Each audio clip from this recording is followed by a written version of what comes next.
Hello and welcome to episode 38 of the Sweet Lavender Nets podcast. My name is Christine and I'm coming to you from just outside of Toronto, Ontario in Canada. Today is Sunday, December the 1st. It's Sunday afternoon. It's a very, very gloomy day and we're currently having some freezing rain. Which is now turning into wet snow. And so yes, a lot of excitement happening outside. I'm glad I am inside. And it was just the weather conditions were too bad outside to drive out, but I do have to go out this afternoon. So I just thought I would sit down. Today is the 1st of December and record this podcast because it's been a while and it will be the perfect day to kick off some of my advents for this month. So for those of you who are joining me for the first time, welcome, and those that are returning, welcome back. I don't have a local knit night to go to, so I've invited you to mine. So why don't you grab your needles, something nice to drink, a favorite project, and let's get started. So first of all, just to let you know that you can find me on social media on Instagram as sweet_lavender1 and on Ravelry as sweetlavender1. We also have a lovely group on Ravelry called the Sweet Lavender Knits group. So come on by, check us out, and if you like what you see, I'll introduce yourself in the welcome thread and just join in with all of the chatter that goes on there. So to start off, let's look at what's on the calendar. We have our KAL that is going on. It's the year-end whip down KAL that started on the 1st of October going up until the end of December 31st. If you haven't joined in yet, there is still time. I'll tell you why. It's just listing out your current works in progress, your whips, and then finishing them before the end of the year. There is just one thread on the Ravelry group, and it is the one thread for all of the chatter as well as your finished objects, so there's no pressure to finish things, and you just get you may even just win a prize for just chatting. So we've had monthly prizes, one for October and one for November at the end of the month of each month, and then I will do a Yarny prize for the end of December. So to crack on now, let's go through the winners of the year-end whip down KAL, and these are the monthly prizes for October and November. So for October, there were posts 2 to 28, and this time I used Siri, as I found out I could. I didn't know that. So this is the first time I'm using Siri to give me a random number between 2 and 28, and she picked 26. Post number 26 was just for chatting, and the winner is V Shaw. So Vicky, congratulations, you have won a prize. Your prize is a Ravelry pattern of your choice, $10 and under, and the prize was donated very generously by one of my other viewers, who is Astrid on Ravelry, and that is Patricia from Portugal. Thank you very much again, Patricia, for your generous donation. And Vicky, please let me know which is the pattern that you have picked, and I will pass that along to Patricia, who will gift you your prize. Congratulations.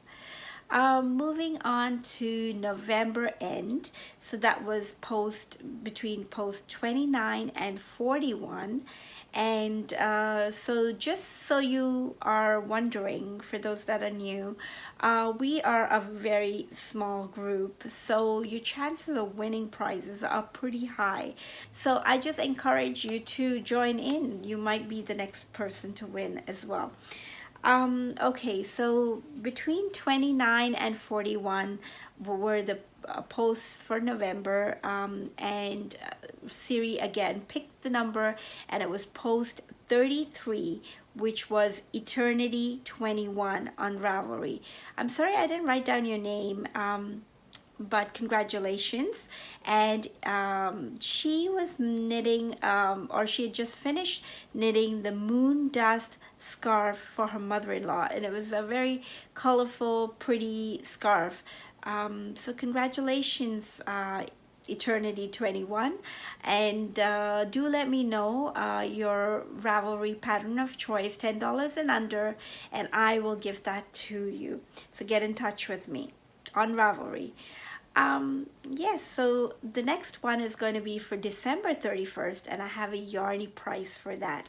It's going to be some yarn, and maybe even a project bag that if I can manage to sew up a project bag, I might sneak it in as well. So I will let you know. So yes, do participate if you're thinking about it. It's just your works in progress and something that you can get done before the end of the year. You don't even have to finish it. Participating can win you prize as well. So moving on to finished objects, and I have some to share with you. First off, I've been meaning to do this for quite a while, and it's been a very long time since I crocheted something besides the granny stripe blanket that I have going on and off. So I thought I would do a crochet project, and I wanted it to be sort of very modular and sort of just more like build together as I go. This is not exactly a crochet as you go sort of a blanket, but it is blocks that I can crochet together at the end. This is a pattern by Betsy Makes, and I forget what her real name is. It's not Betsy, but I like watching her podcast, and she does a lot of crocheting. This is her Nature's Walk blanket, crochet blanket, and this is the swatch square, which is a heart square. You can see the heart motif there, and this is it. I haven't woven in the ends or blocked it. I literally finished it last night, and I thought if I wet it, it'll be just too wet for me to show it to you. So here it is. This is just some fun yarn I had lying around. It is sort of a squishy DK, I think. Sport weight, it says, by Knit Picks, and it's the Brava Sport in the color Alpha Alpha. I had it lying around, so I thought I would use it to have a blanket, and I'm thinking of different colors like yellows and blues, and you can see some of the yarn that I've collected and put there. I have more, but I can't leave any yarn on the shelf because my dog just likes to grab at the yarn. Do other knitters who have pets or do you have that problem where they like to play with your yarn? So I have to kind of like hide it, and I just filled it in there just now for the podcast, but really I can't leave it there on that shelf. Coming back to this crochet square, I really enjoyed doing this project. The square. Now, it's been a very long time since I followed a pattern for a crochet. This was the second go at it. When I started off, I kind of made a few mistakes on the third or fourth row, so I ripped it back and started again. But it was fun, and now it's gotten me really interested in wanting to crochet. The hook size that I'm using, which is recommended in the pattern, is 3.5 millimeters. That is the hook size that I'm using as well. I'm not really looking for gauge. I use the same hook size, and I'm going to be using the same hook for all of my squares. The pattern has I believe 7 colors in there, but I'm just going to use I don't know if I can come up with 7 colors, but if not, I will try to sort of make a sense of what I'm doing and come up with a blanket at the end.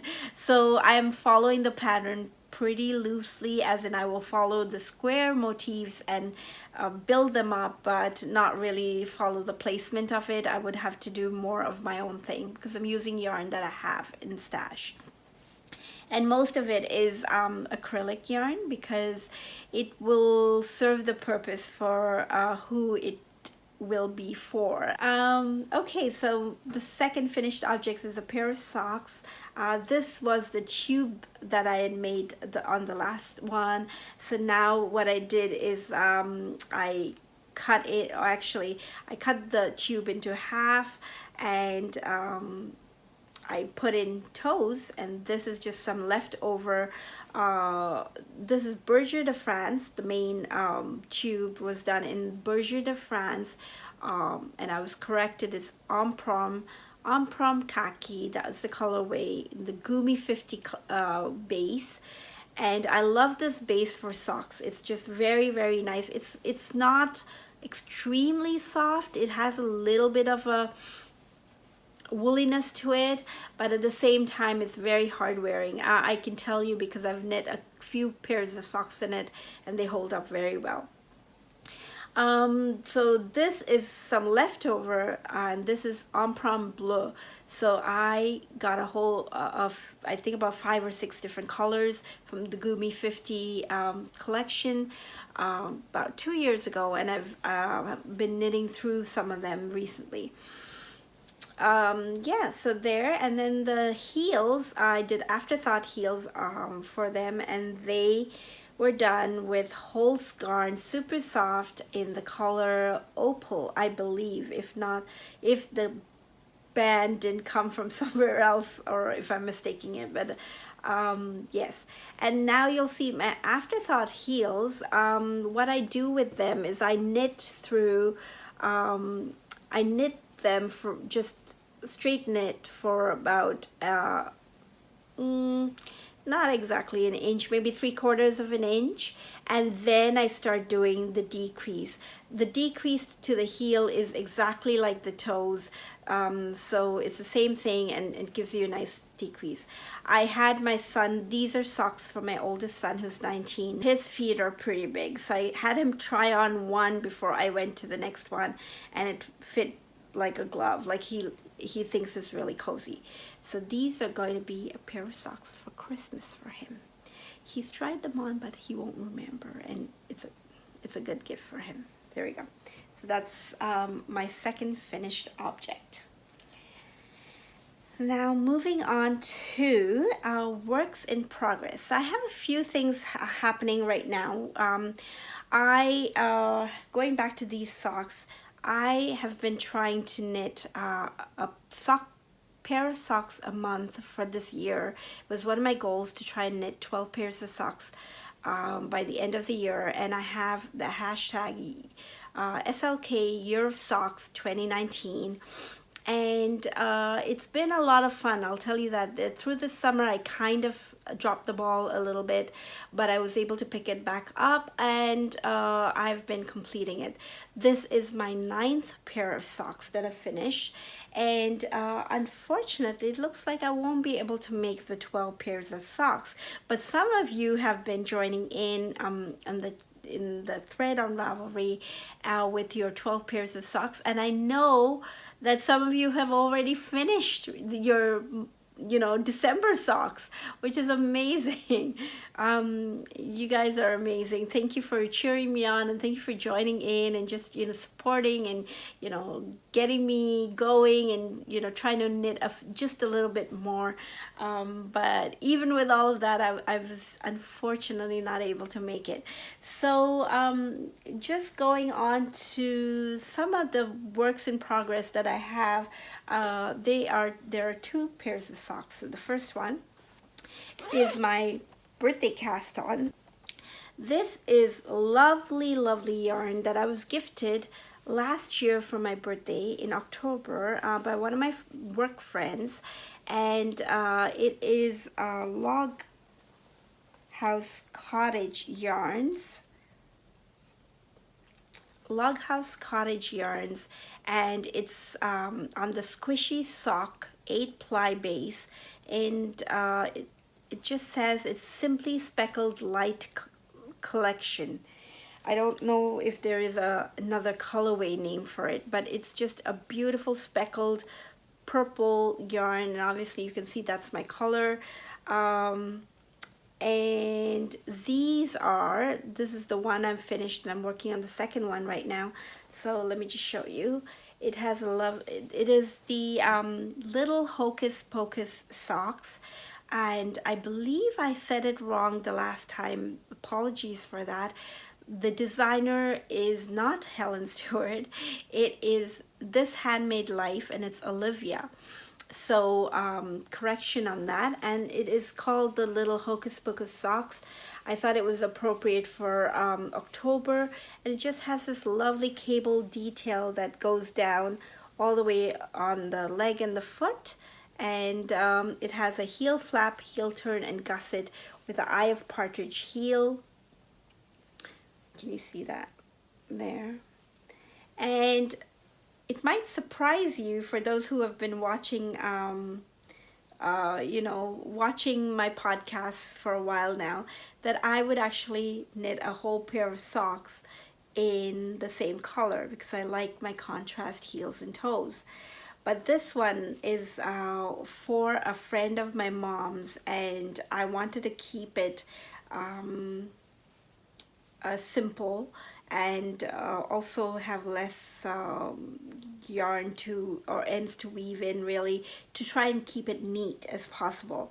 So it is going to be a very hopefully a gift that she will enjoy. So here I am on the second sock, and I'm working through the heel flap. I'm almost there, and the reason it's taken me so long, I started this in middle of October.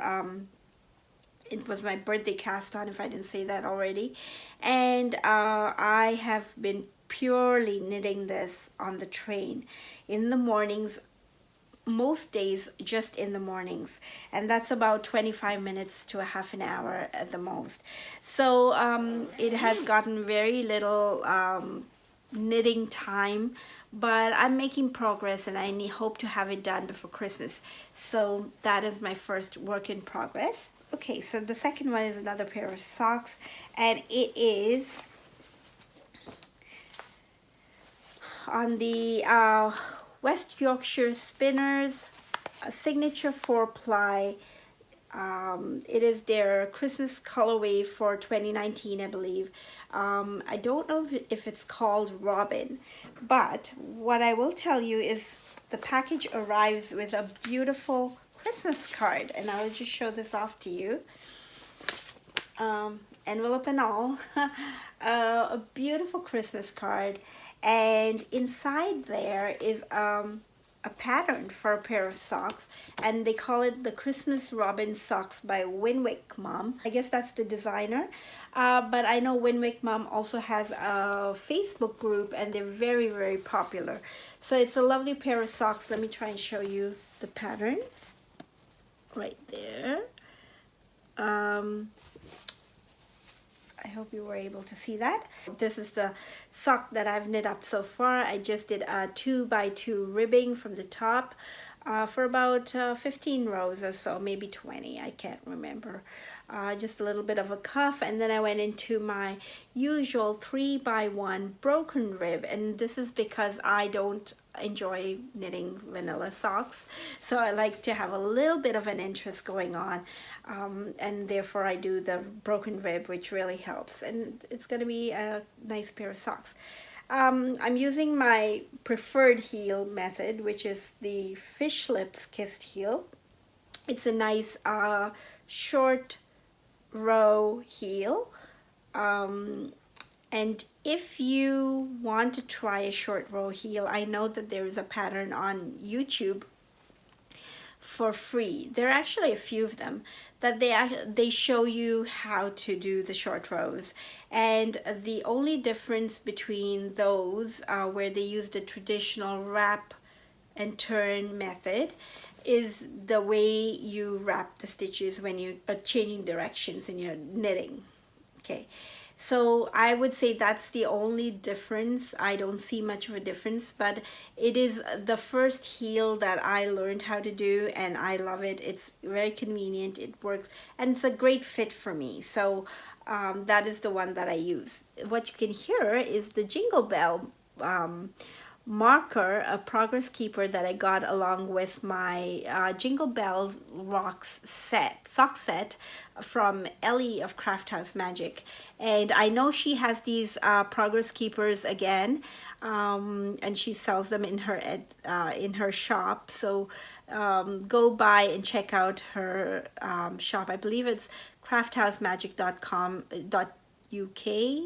I'll put it up on the screen. Her podcast is Craft House Magic on YouTube, and I'm sure she gives you all of the details on her podcast for her website as well. So that's a nice little jingle, very festive for this time of year. I knit my socks on 2.25 Chiago needles.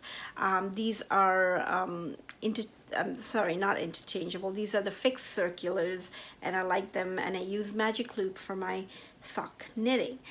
So here you can see what the yarn knits up on stocking net. This is the bottom of the foot, and this is the stocking net, and I believe I've done a full repeat now. So you can see that up. So that is what the yarn knits up as. And I thought it is such a beautiful yarn and so festive. I thought I would get another skein, and that would be the prize for the year-end whip down KAL at the end of December. So here is the price. It's a yarn, you get the pattern, that's the card with the pattern, and I am hoping to do a project bag that'll go with it. So if you are the lucky winner for this year-end whip down KAL, you will get yourself one of the yarn, the pattern, and a bag. So yes, I hope that is motivation for you to join in and participate in the KAL. When I say KAL, it's either knit along or crochet along, and just join in. Really, it's more the participation that is fun. So those are my works in progress. I have one more to share with you, and that is my project for the year-end whip down KAL, what I'm trying to complete before the end of the year, and this is my brocade pullover. So I've been working, this is a lovely pattern by Christina Danahy, and I watched Amy of the Stranded podcast knit two of them, I believe, and I loved it the very first time I saw it. And after she did her second one, I was very sure I wanted to cast it on as well. So the last time I showed you, this is where I was, you can see Artie the Owls, that's my progress keeper, and I had completed the back, and then I picked up and did the front. And when you knit up to about this much here, you take off some stitches and put it on scrap yarn, and then you continue on both sides of the shoulder. And then I seamed the shoulders using a mattress stitch, and I am really happy with how it came out, like the seaming. After that, I just had to pick up stitches along the armhole, and I am now working through the first sleeve. I've marked my decreases with stitch markers, and then there is a chart to follow for the pattern, which is mirrored from the bust line, where you have that pattern there as well. So making slow progress, and not a lot of progress, and there is a lovely pine cone progress keeper that I received along with the project bag that I'll show you shortly. A lovely, I thought it was very seasonal, and so it's marking the beginning of my round. Lots of markers. The modification I've done so far is adjusting for the number of stitches to pick up for the arm. So I had to work some extra rows in my shoulder, and that may have dropped down the bust, the line where it hits your bust, this pattern here. It may have dropped it down just a little bit, but I needed to accommodate for a larger armhole. for me, and so I've had to do a little bit of calculation and pick up the number of stitches I needed to do that. So I've tried it on, and it's a snug fit. Like it's a nice fit. It's not as loose as the pattern has it, but I didn't also want extra fabric. I wanted it to be a little more snug. So that's where it's working up. The needles that I'm using are 3.5 millimeter needles, and these are my Leica interchangeables. I love these. These are wooden needles, but very, very smooth. And the yarn is a little splitty, so I find that it is sharp, but not too sharp. So it works out perfectly. So I am able to pick up the stitches, but not split the yarn as often as I was doing with the metal needles. So yeah, I am really enjoying this project, and that is my work in progress, and I hope to have it done before the end of the year, before the end of the year-end whip down KAL, so that I will be able to wear it in January and February when the months are colder. I can't wait to have the pullover done so that I can wear it. And it is housed in a lovely project bag that is part of my acquisitions, which is the next segment. So the project bag, it is lovely, squishy, enormously roomy. Did I say that right? But very, very roomy project bag by Rick Rack Room, and the maker is Melly in the UK. And I first heard about this Etsy shop. It's a Etsy shop that's called Rick Rack Room, from the We So and So podcast by KALs.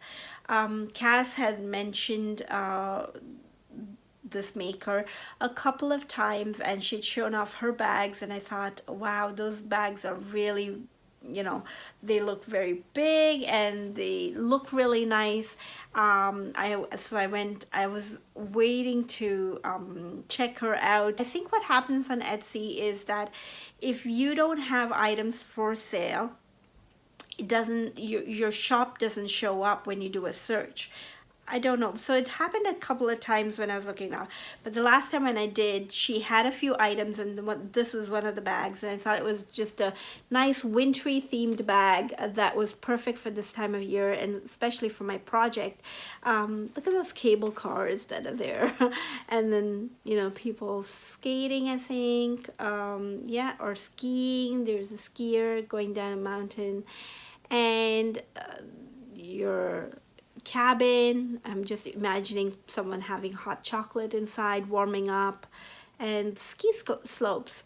So it was a perfect wintry bag, and it's so roomy. So I snagged it as soon as I saw it. It's very, very reasonable, and it's just amazing. Very neatly sewn. I can't show you because I have so many things in there. Two big pockets that can hold a lot of stuff. And I have my jumper on top, and there are two skeins on the bottom, and a bottle of, let me even fish it out so you can see, like, with my stitch markers, because I need them for marking my sleeve decreases. So yes, that is the first, and I'm very happy of this purchase, and I think I will definitely be buying more project bags from Melly when I need them, because it's always nice, I do make project bags myself for my own use or to give them out as gifts, obviously, but it's always nice to have project bags that someone else has made as well. So yes, do check out Rick Rack Room on Etsy. The next one is a real splurge for me, and it is my treat for myself for Christmas, really, and that is to pick up one of Chapel View Crafts, and that is Cheryl, who is a polymer clay progress keeper. She makes a few different things, and I picked up her Advent. This is it. And this, it says Merry Christmas, and it's got the It's got 12 in there. I can't wait to open this up, and it is just such a joy. I can't wait to open these. Let me show you the next thing. This here is my basket of minis that I did I joined in for Luli's podcast, and Lee, who hosts the podcast, had started a mini advent swap back in the beginning of the year, and every quarter we were to have, if you want to join in, obviously we would have swapped 6 10-gram minis with your swap partner. So I unfortunately missed one I think it was the third quarter. I missed joining in on that. And so I ended up with 3 swap partners who've given me, so now I have 18 of them, and I'm housing them in this little basket. And I thought I have 18 of these, and I have 12 of the progress keepers, so that brings me to 30, that I would just do 3 of these, and on the 4th day I would pick one of the progress keepers. That way I can go on for about 30 days of the month. I may not do Christmas. If not, I will skip the last day of the month. So I will be opening these up, and I'll probably just share them on Instagram as I open it up, because I am not very good at doing vlogmas or anything like that, although I love watching other people's vlogmas, and I think that takes a lot of time and effort to put the videos together, and I have a hard time just getting the one podcast out. So this is what I'm going to be doing. Thank you to all my lovely swap partners. There was Kathleen, who's Old Chesham Knits on Ravelry or Instagram, and Kathleen's are the little hearts, because hers was, I received around Valentine's Day, I believe. And then there is Barbara, who is from New Zealand, and she had sent me, and her Ravelry ID is Flaming Andromeda. Thank you, Barbara. And this here is the first one. It's sort of coming unraveled, and it is wrapped in native print, and each of my swap partners had given me some real nice goodies, so thank you. And the third one, which are these sparkly ones here, are by Rebecca, and she is Rebecca G Knits on Ravelry. Thank you, Rebecca. And Rebecca was so nice. She even gave me a set of cable needles, as well as some seaming pins. So thank you very, very much, Rebecca. That was very sweet of you, above and beyond. And I hope all 3 of you, if you are watching, enjoy the minis that I had sent for you as well. So what am I going to do with these minis as I open them? I will be including them as stripes in my granny stripe blanket. And I just saw a yarn escape there, so I have to remember to grab it. So this is my granny stripe blanket, and I started off doing 303 stitches, I believe, or not stitches, chains, and I did a foundation-less chain, and then I just kept adding some rows on, and at some point I'd given it to my mom to do a few rows because she was enjoying it as well. So the last time I showed you, I was right here, so I haven't done too many rows after that, but just recently I picked it up with trying to prepare for adding in the minis, and here I am. I've done a few more rows, and then I did a count of my chains now, and they were significantly less. They're like at 297. So I've lost about 6 stitches or chains of stitches, I guess, along the way, and I think I might just try and increase a few every now and again, so that I end up back again with the 303.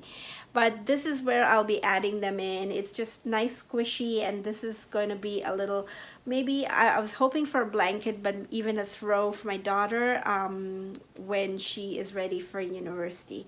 So, which is soon, because she'll be graduating in June. So there you go. It's just a mishmash of colors, and it's been a lot of fun doing it. And that is housed in this lovely project bag. It was, I believe, one of my first project bags that I purchased, and it was by Fun and Fiber, Deb of Fun and Fiber, and it was her Little Women themed package that I got.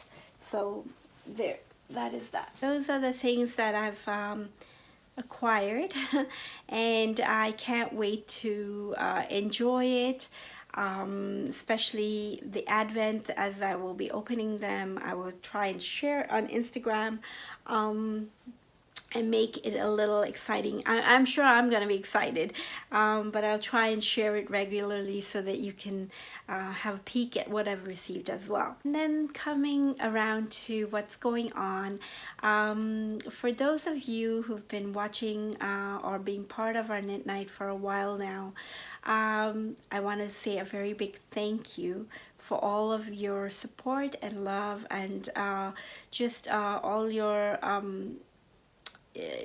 participation, really, whether it's comments on YouTube, which I really appreciate, and as well as participating in the Ravelry group as well. November 21st was my second year podcasting, the anniversary of my second year podcasting, and it has gone by without any fanfare whatsoever, but I just wanted to mention it because it would not happen unless it was for people like you who've been watching every episode, and just for all of your lovely comments that you leave me. It's very encouraging to keep going. I can also say without a doubt that it would not be possible, forget the podcasting, but the knitting. I have been a serious knitter only recently, as in maybe the last 3 or 4 years. But before that, I knew how to knit and purl and do some increases and decreases. Never really followed a pattern too long. But I kind of dabbled in it a bit, and I've made a few things, like scarves and hats, and especially with crochet I kind of built my own patterns as I went along. But all of that, my love of craft really grew with an introduction to it when I was 7 years old from my grandma. Many of us have been taught by our grandparents. My grandmother was very crafty, and she was very talented, and she didn't have much of an education. She would knit and crochet things, not from patterns, but more by learning from others, or following by word of mouth, really, or reading the already crocheted items. She would be able to identify what the pattern was, and she taught me sort of how to identify it and crochet something. So if she saw something, she was able to replicate it, and that I don't think was something unique of her. It was just the time. At the time, that's how a lot of people did it. She would crochet curtains, and my mom's told me that she's made like lace for the collars and the bottoms of the skirts and things like that for them when they were younger. And I am so happy. My grandma passed away about 4 years now, and I am so happy that I have a piece of her to hold and cherish always. And this is a crocheted piece that she left me It's part of some samples that she had with her when she came to visit me for the very last time a few years ago, but it was one that I held on for, and it's very dear to me. It is a beautiful girl in a bonnet, and like I said, I don't think she followed a pattern of any sort. She probably learned this from somewhere and she did it. The thread is very, very fine, and I've just put it in this frame. It's not the best frame. I need to get a better frame. Actually, I have a frame that's better than this, but I just wanted to mount it now to be able to show it to you. And I have it sitting on my shelf, which is very inspirational for me, just to know that there she has done something that is so intricate, and it looks very complicated, but I'm sure it wasn't too hard. And this is without following a pattern, and it's really reading somebody else's pattern and sort of replicating it. It's lovely silvery yarn, and it's obviously aged a little bit since she did it. It was many, many years ago that she would have done it, when she was much younger, when my mom was young, maybe a little girl. And I'm so glad that I have that to have. So that's gonna sit here on my shelf. And yes, that is it. So it's been 2 years now since I've podcast, and I really look forward to coming and sitting and chatting with you. I know my podcasts are not very professional, or I do a lot of ums and ahs, and 38 episodes in, and it hasn't gotten much better than it did from episode 1, but I am very glad that you are watching and supporting me, and all of your interaction. I am very, very, very grateful for it. So that's all I have for you. I want to thank you for watching. I hope you got some crafting done, or whatever you were working on. I would love to hear what you were working on. I would love to hear how you are spending your time for December 2019, what your plans are knitting wise. So thanks again for watching. I hope you enjoyed watching this episode. If you haven't done so already, do subscribe and hit that little notification bell so that you would know when I upload the next video. If you enjoyed watching this podcast, give me a thumbs up, and don't forget to share a comment to say what you're working on, or what you would like to see on the podcast. Thanks again for watching, and until next time, happy knitting. Bye-bye.